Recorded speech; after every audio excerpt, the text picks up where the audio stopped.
Good morning, everybody. I just wanted to share something with you before I head outside. I've been thinking a lot about this lately. Actually, it's easier for me to just explain this on a video than trying to write it out in words. Sometimes my words get stuck. But something I've been thinking a lot about is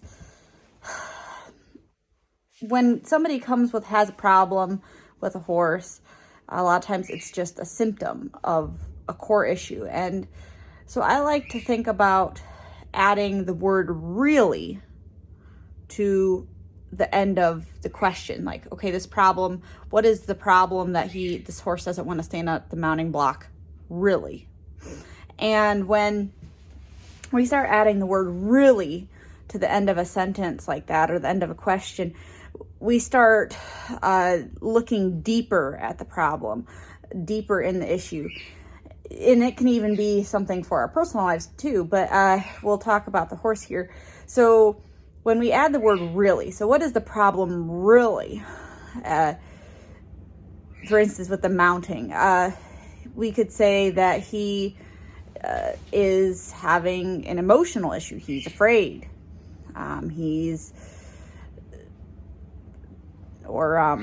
He's in pain.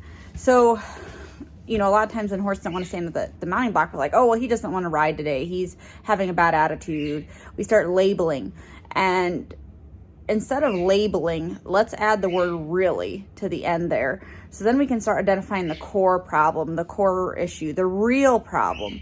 And once we can start identifying the real problem, the really problem, then we can actually correctly fix it or manage it and allow healing to take place, and then we can move on. I like to add that, I like to take the same principle and use it in my life as well. So, if you're having a bad day, maybe you're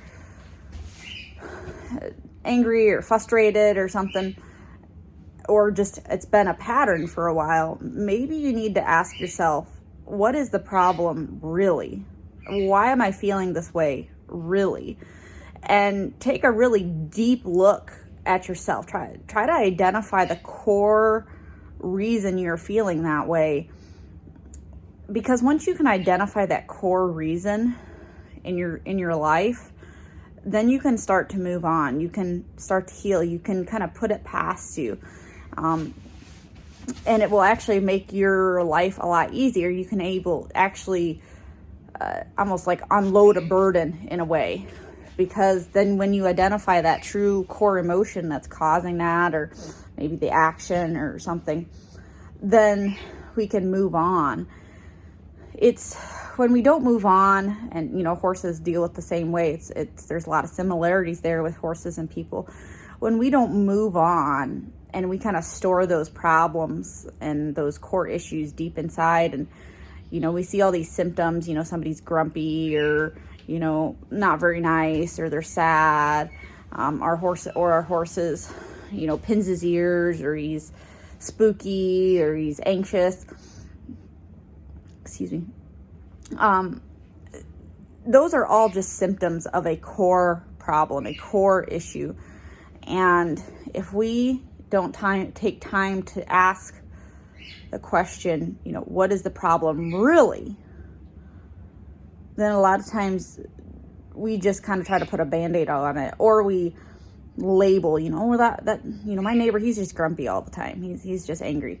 Well, how do you know that he's not dealing with an illness, or, his daughter is sick or something like that? What is the problem really?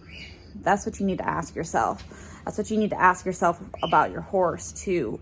When you're having an issue, what is the problem really? So I just want you guys to take that into perspective and start adding the word really to the end of a question there, because it will help you to identify the deeper problem, the deeper core issue. And then once we can, like I said, once again, when we can identify the core issue, the core problem, what is the problem really?